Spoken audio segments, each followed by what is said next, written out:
সরকারকে ব্যর্থ হতে দেয়া যাবে না বললেন তারেক রহমান।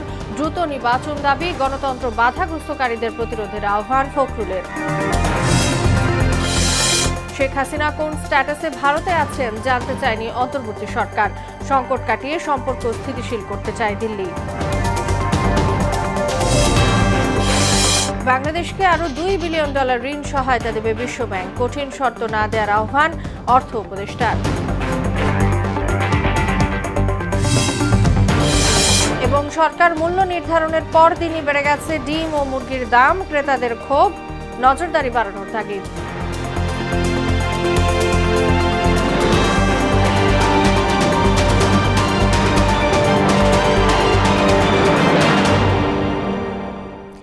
আসসালামু আলাইকুম সবাইকে, মোহনা সংবাদে স্বাগত। শুনছিলেন শিরোনাম, সঙ্গে আছি তাসনুবা বিনতে তাহের। এবার বিস্তারিত। গণ অভ্যুত্থানের ফসল এই সরকারকে ব্যর্থ হতে দেয়া যাবে না বলে মন্তব্য করেছেন বিএনপির ভারপ্রাপ্ত চেয়ারম্যান তারেক রহমান।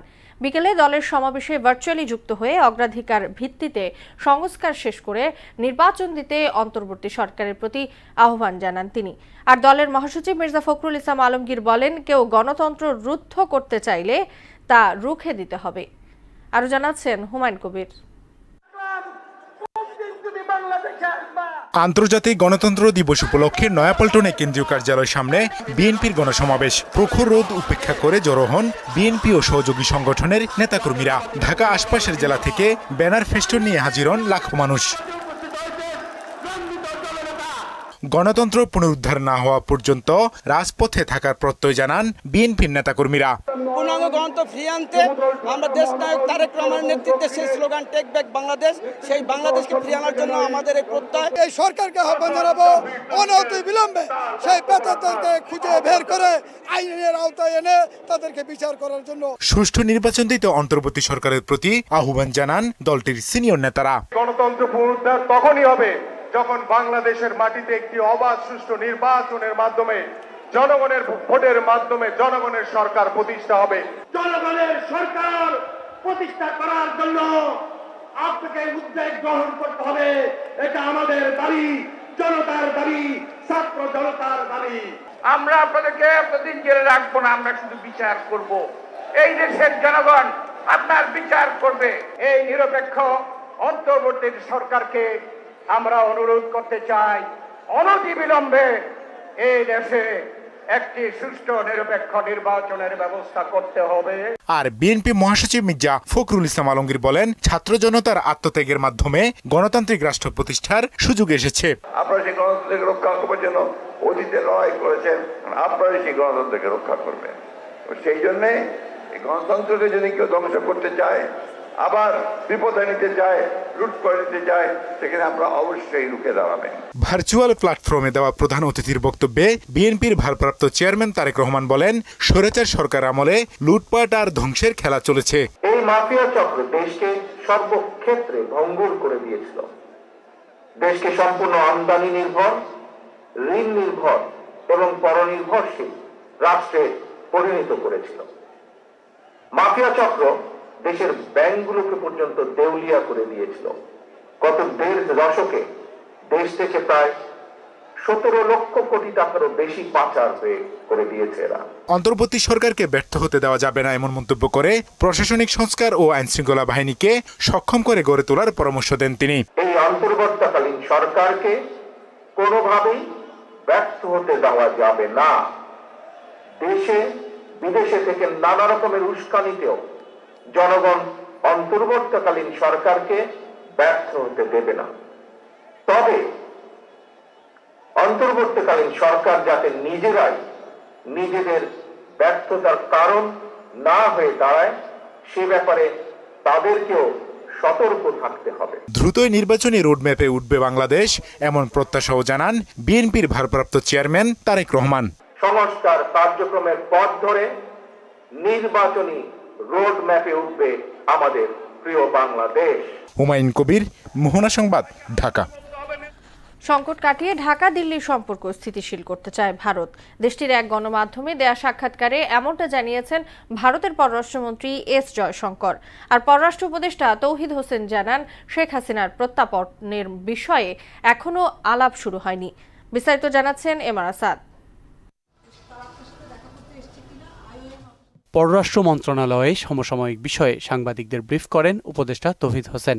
জানান, জাতিসংঘের সাধারণ অধিবেশনে সাইডলাইন বৈঠক এখনো চূড়ান্ত হয়নি। উল্লেখ করেন, ভারতে পালিয়ে থাকা শেখ হাসিনার পাসপোর্টের আর বৈধতা নেই। ভারত সরকার তাকে আশ্রয় দিয়েছে, উনি ওখানে থাকছেন। আমাদেরকে এটা এইভাবেই দেখতে হবে। না, আমরা অফিসিয়ালি কিছু জানি না। সাইডলাইনের মিটিং যেটা হয়, এটা কিন্তু এমনকি শেষ মুহূর্তেও অনেক কিছু ফিক্সড হয়। কতগুলো বলা থাকে, কিন্তু হয়তো ঠিক দুই পক্ষই জানে, কিন্তু এক্সাক্ট টাইমটা হয়তো বের করতে পারছে না। এদিকে সম্প্রতি ভারত পররাষ্ট্রমন্ত্রী এস জয়শঙ্করের জার্মান সফরে এক যৌথ ব্রিফিংয়ে উঠে আসে বাংলাদেশ প্রসঙ্গ। জয়শঙ্কর বলেন, বাংলাদেশের নতুন সরকারের সঙ্গে কাজ করছে তার দেশ। Today, India-Bangladesh relations stand out in the Indian subcontinent as a model relationship in terms of benefits of regional cooperation. মঙ্গলবার মোদী সরকারের 100 দিন পূর্তি বিষয়ে এনডিটিভিতে দেয়া সাক্ষাৎকারে দুদেশের সম্পর্ক স্থিতিশীল করার কথাও বলেন তিনি। बांग्लादेश में जो घटनाएं हुई हैं, देखिए उनके यहाँ भी उनकी अपनी पॉलिटिक्स होती है, उनकी अपनी राजनीति होती है। अब उसमें जो हुआ माने वो उनका इंटरनल अफेयर। पड़ोसी रिश्ते जो हैं उसका एक माने वो उसकी क्वालिटी और उसकी लेवल कुछ और होती। বাংলাদেশের অভ্যন্তরীণ বিষয়ে মন্তব্য করা অনুচিত বলেও উল্লেখ করেন এস জয়শঙ্কর। हमें टिप्पणी करना ठीक नहीं होगा। এমআর আসাদ, মোহনা সংবাদ, ঢাকা। বাংলাদেশকে $2 বিলিয়ন বেশি নতুন সহায়তার প্রতিশ্রুতি দিয়েছে বিশ্বব্যাংক। অন্তর্বর্তী সরকারের সংস্কার কর্মসূচি বাস্তবায়নে চলতি অর্থবছরে ঋণের পরিমাণ বাড়ানো হবে বলে জানিয়েছেন সংস্থাটির কান্ট্রি ডিরেক্টর আব্দুল্লাহ শেখ। দুপুরে রাষ্ট্রীয় অতিথি ভবন যমুনায় প্রধান উপদেষ্টা ডক্টর মোহাম্মদ ইউনূসের সঙ্গে সৌজন্য সাক্ষাৎ শেষে একথা জানান বিশ্বব্যাংকের কান্ট্রি ডিরেক্টর। আব্দুল্লাহ শেখ বলেন, সংস্কারের পাশাপাশি বন্যার প্রভাব, উন্নত বায়ুমান এবং স্বাস্থ্য খাতের উন্নতিতে সহায়তা দিচ্ছে তার সংস্থা। ঋণ পেতে বিশ্বব্যাংক থেকে বাস্তবায়নযোগ্য শর্ত চাইল অন্তর্বর্তী সরকার।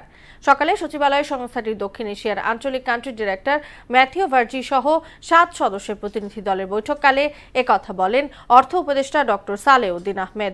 ইতিবাচক আলোচনা হয়েছে উল্লেখ করে উপদেষ্টা বলেন, বাংলাদেশকে অর্থনৈতিক খাত সংস্কার এবং বাজেটে সহায়তা দিতে চায় বিশ্বব্যাংক। আমাদের একটা বাজেট সাপোর্ট দরকার ইমিডিয়েটলি।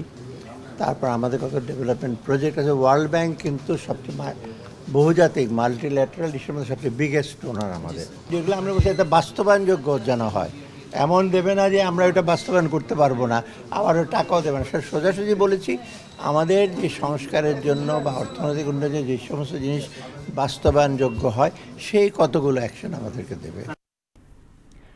ছাত্র জনতার আন্দোলনে আহত শত শত মানুষ কাতরাচ্ছে পঙ্গু হাসপাতালের বিছানায়। ছাত্রদের পাশাপাশি হকার, দিনমজুর ও পোশাক শ্রমিক সহ নানা পেশার মানুষ পুলিশ ও আওয়ামী লীগ সন্ত্রাসীদের বর্বরতায় পঙ্গুত্ব বরণ করেছেন। স্বৈরাচার বিরোধী আন্দোলনে পঙ্গুত্ব বরণ করলেও কষ্ট নেই কারো। দাবি একটাই, হাসপাতাল ছাড়ার পরই যেন কর্মসংস্থানের ব্যবস্থা করে সরকার। আরও জানাচ্ছেন ওবায়দুল হক মারুফ। স্বৈরাচারী সরকারের পেটোয়া বাহিনী ও পুলিশের নগ্ন হামলায় গুলিবিদ্ধ সহ নানাভাবে আহত হয় হাজারো মানুষ। এদের মধ্যে এখনও শত শত রোগী কাতরাচ্ছে পঙ্গু হাসপাতালের শয্যায়। স্বৈরাচার পতন আন্দোলনে সামিল হতে গিয়ে হাত পা হারিয়েছেন অনেকেই। এতে জীবনের গতি থেমে গেলেও কোনো প্রতিদান আশা করেন না তারা। হাত চলে গেছে, এটা নিয়ে আমি দুঃখ প্রকাশ করতেছি না। যদি আমি মনে করি যে দেশের জন্য হাত দিয়ে আমি নিজেকে দুঃখ প্রকাশ করতেছি বা আমার কষ্ট লাগতেছে বা কিছু বা ভুল করেছি, তাহলে নিজের সাথে বেমানি হয়ে যাচ্ছে। এর কারণ হচ্ছে এটাই, আমি প্রতিজ্ঞা কিন্তু এটা করেছিলাম যে হয়তো মরবো না, বিজয় ঘরে ফিরবো। পুরো রাস্তা ফাঁকা হয়ে যাওয়ার পরে পুলিশ পরে আমাদের দিকে লক্ষ্য করে গুলি করে, পরে আমার পায়ে এসে গুলি লাগে, হাঁটুতে গুলি লেগে মানে গুলি লেগে 404 হয়ে যায়। পাউটা ভেঙে ফেলছে, হাতটা ভেঙে ফেলছে, পাউটাতে 4টা অপারেশন করা হয়েছে, এখনো হাতে আরো 2টা অপারেশন কালকে হবে। নামও ভাবতো যে আমি ডিফেন্সে জব করি, বর্তমানে শারীরিক যে অবস্থা সেই অবস্থার প্রেক্ষিতে মনে হয় না আর কখনো আমি এটাতে জয়েন করতে পারবো কিংবা চেষ্টাও করতে পারবো। সরকারি বাহিনীর হামলার প্রতিবাদে রাজপথে নেমে আসে সাদ, আলী হাসান এবং মুরসালিন, যারা বাবা মায়ের একমাত্র সন্তান। এদের মাথায় একটাই চিন্তা, আর কি এগিয়ে চলা সম্ভব হবে? একটা পানে এখন আমি কাজ করব কিভাবে? একটা দোকান করে খাওয়ার ইচ্ছা ছিল, তা বাবাও দিন মজুর, বাবা তো দিতে পারবে না। হোটেলের দায়িত্বে অর্ধেক রাস্তায় আমার গুলি মারছে পুলিশে। অন্যায়ের প্রতিবাদ করতে গিয়ে অঙ্গ হারালেও কষ্ট নেই তাদের, এজন্য কারো দয়াও ভিক্ষা করছেন না তারা। বৈষম্য বিরোধী ছাত্র আন্দোলনে যুক্ত হয়ে স্বৈরশাসনের পতন ঘটাতে গিয়ে যে সমস্ত বীরেরা আহত হয়েছেন বা পঙ্গুত্ব বরণ করেছেন, তারা এর কোনো বিনিময় চান না। তবে তাদের পরিবারের দাবি, তাদের ভবিষ্যতের জন্য যেন সরকার তাদের জন্য কর্মসংস্থানের ব্যবস্থা করে দেন। ওবায়দুল হক মারুফ, মোহনা সংবাদ, ঢাকা। সরকার দাম নির্ধারণ করে দেওয়ার পর বাজারে বেড়ে গেছে ডিম ও মুরগির দাম। মঙ্গলবার রাজধানী বাজারে 15 থেকে 20 টাকা বেড়েছে ব্রয়লার মুরগির দাম। ডিমের দামও বেড়েছে সমান তালে। এ নিয়ে ক্রেতারা ক্ষোভ জানালেও বিক্রেতারা বলছেন বেশি দামে কিনতে হচ্ছে বিধায় কমানো সম্ভব হচ্ছে না। সুরাইয়া মুন্নির রিপোর্ট। বাজার নিয়ন্ত্রণে সোমবার উৎপাদনকারী, পাইকারি ও খুচরা পর্যায়ে ডিম ও মুরগির দাম নির্ধারণ করে দেয় সরকার। তবে বাস্তবতা হলো বাজারে সরকারি ঘোষণার প্রভাব তো নেই, উল্টো দাম আরও বেড়ে গেছে। বাজারে প্রতি কেজি ব্রয়লার মুরগি বিক্রি হচ্ছে 185 থেকে 190 টাকায়, যা দুদিন আগেও ছিল 170। সোনালী মুরগির দাম 300, যা ছিল 280 টাকায়। দেশি মুরগি বিক্রি হচ্ছে 300 থেকে 350 টাকায়। আগে ছিল 75 টাকা করে আগের সপ্তাহে, কিন্তু এখন আবার 83, 190 এরকম বিক্রি হচ্ছে। সরকার কমাইছে, তো ওনারা বেশি সিন্ডিকেট করতেছে। সরকারের কর্তৃপক্ষ যেটা আছে ওনাদের এটার দিকে অবশ্যই খেয়াল রাখা উচিত। বাদামি ডিম ডজন প্রতি বিক্রি হচ্ছে 170 টাকায়, যা গত শনিবারে ছিল 150 থেকে 155 টাকা, আর সাদা ডিম 160 টাকায়। দুই ক্ষেত্রেই 10 থেকে 15 টাকা বেড়েছে দাম। ডিম দাম শুনি দাম কমছে জিনিসপত্র, অথচ আমরা জিনিসপত্রের দাম কমে নিতে পারতেছি না। ফিক্সড একটা দাম থাকলে নিতে সুবিধা হয়। গত সপ্তাহেও কিনে নিয়ে গেছি 150 করে, আজকে এসে দেখি 160 টাকা করে। সরকার কমায় তখন তারা মাল দাম কমে না, আর যখন বাড়িয়ে দেয় সাথে সাথে ওই দিনের মিনিট তারা সবকিছু বাড়িয়ে দেয়। দাম বাড়ার পেছনে যুক্তির অভাব নেই বিক্রেতার। সরকার যে আপনার দাম নির্ধারণ করছে, এটা তো কাঁচামাল বাজারে আপনার দাম এক থাকবে না। সরকার যে রেট দিবে, অথবা আমরা যদি কমায় কিনতে পারি কমায় বেচবো। ডিমের দাম কমায় না, কিন্তু বাড়লে ঠিকই বাড়ে। আমরা খুচরা কিনা না, আমরা খুচরা বিক্রি করি। পরে যারা হেরাই কইতে পারবো যে কেন দাম কমতে আছে না। শুধু নির্দেশনা দিয়ে বসে না থেকে বাজার নিয়ন্ত্রণে কঠোর নজরদারির দাবি জানিয়েছেন ভোক্তারা। সুরাইয়া মুন্নি, মোহনা সংবাদ, ঢাকা। সরকার পতনের পর টেলিযোগাযোগ খাতে বেরিয়ে আসছে নানান দুর্নীতির গল্প। এটুপি সেবার আওতায় SMS প্রতি 5 পয়সা করে অবৈধভাবে চাঁদা আদায় করছে খোদ বিটিআরসি। মাস শেষে যার পরিমাণ 8 কোটি 62 লাখ টাকা। অভিযোগ আছে সজীব ওয়াজেদ জয়ের মালিকানাধীন কোম্পানির নাম ভাঙিয়ে চাঁদার প্রচলন করেন বিটিআরসির তৎকালীন চেয়ারম্যান শ্যামসুন্দর শিকদার। মনিরুল ইসলামের বিশেষ অনুসন্ধান। দেশের ব্যাংকিং খাত সহ নানান সংস্থায় বাল্ক SMS সার্ভিস অল্পদিনেই জনপ্রিয়তা লাভ করে। আর্থিক খাতের OTPও এই সার্ভিসের অন্তর্গত। এর প্রসারে কাজ করছে বিটিআরসির তালিকাভুক্ত 147 কোম্পানি। প্রতি মাসে করে 150 কোটি SMS প্রোভাইড করে এরা, আর 7.5% চাঁদার বাৎসরিক পরিমাণ দাঁড়ায় 103 কোটি টাকা।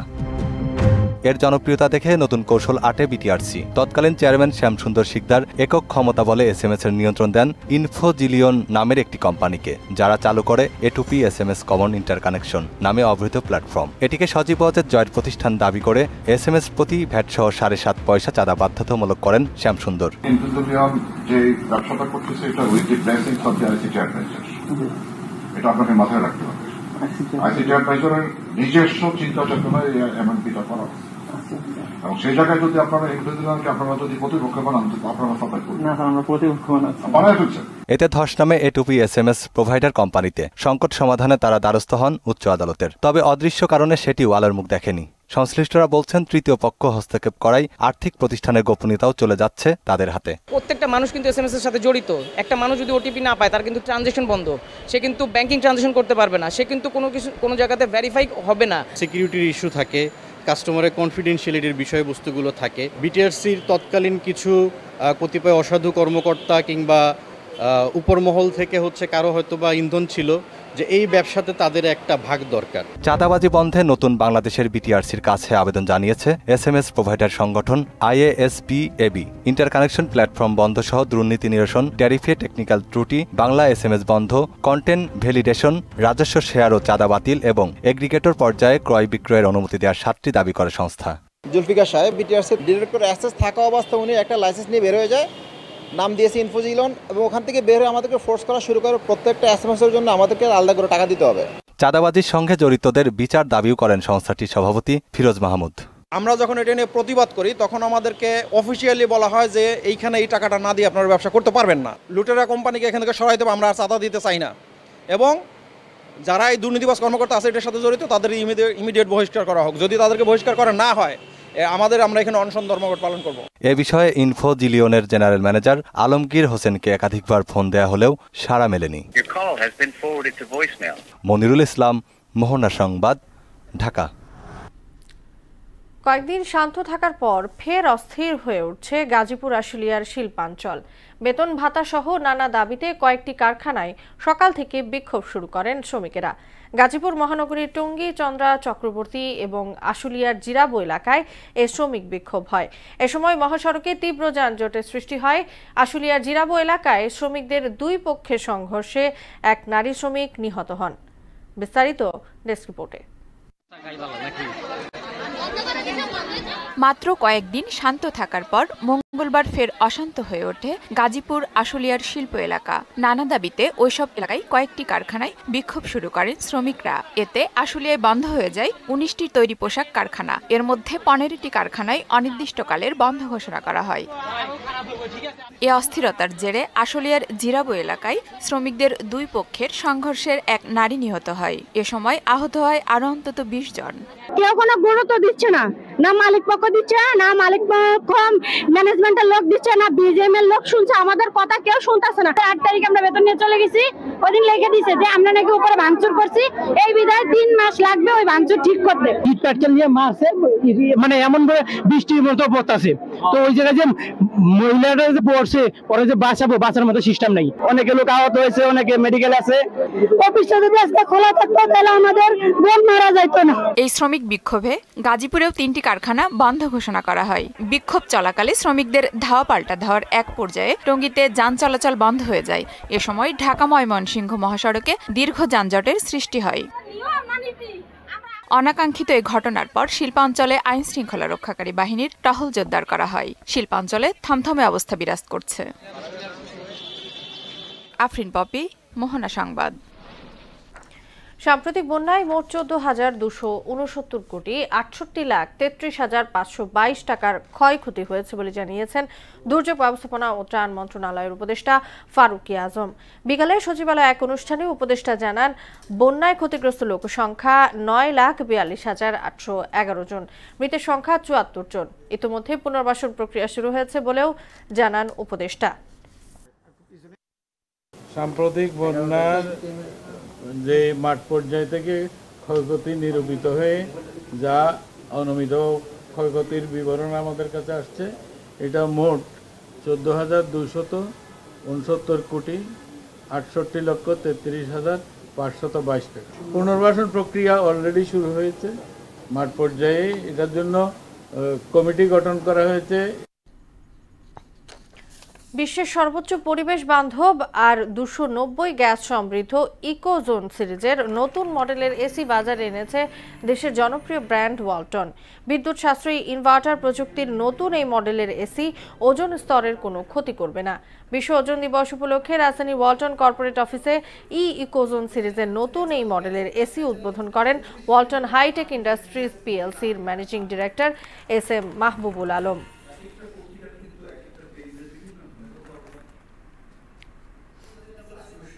2024 নারী টি20 বিশ্বকাপে প্রায় $80 লাখ পুরস্কার ঘোষণা করেছে আইসিসি। চ্যাম্পিয়ন দল পাবেন $23,40,000 আর রানার্স আপ পাবে $11,70,000। সংবাদ বিজ্ঞপ্তিতে আইসিসি জানিয়েছে 2023 সালের নারীদের টি20 বিশ্বকাপের তুলনায় এবার দ্বিগুণের বেশি প্রাইজ মানি দেওয়া হবে। সর্বমোট প্রাইজ মানি থাকছে $79,58,080।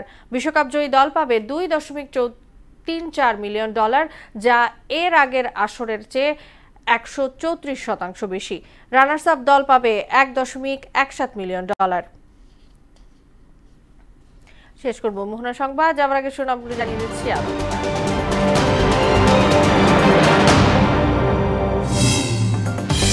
অন্তর্বর্তী সরকারকে ব্যর্থ হতে দেয়া যাবে না বললেন তারেক রহমান। দ্রুত নির্বাচন দাবি, গণতন্ত্র বাধাগ্রস্তকারীদের প্রতিরোধের আহ্বান ফখরুলের।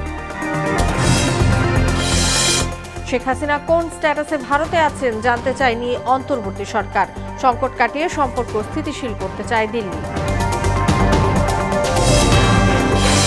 বাংলাদেশকে আরো $2 বিলিয়ন ঋণ সহায়তা দেবে বিশ্বব্যাংক।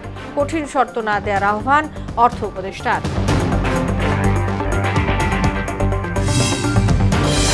এবং সরকার মূল্য নির্ধারণের পরদিনই বেড়ে গেছে ডিম ও মুরগির দাম। ক্রেতাদের ক্ষোভ, নজরদারি বাড়ানোর তাগিদ।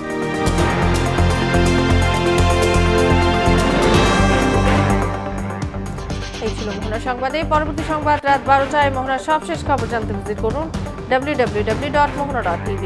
সংবাদ দেখতে পান ফেসবুক ও ইউটিউবেও। এতক্ষণ সঙ্গে থাকার জন্য সবাইকে ধন্যবাদ।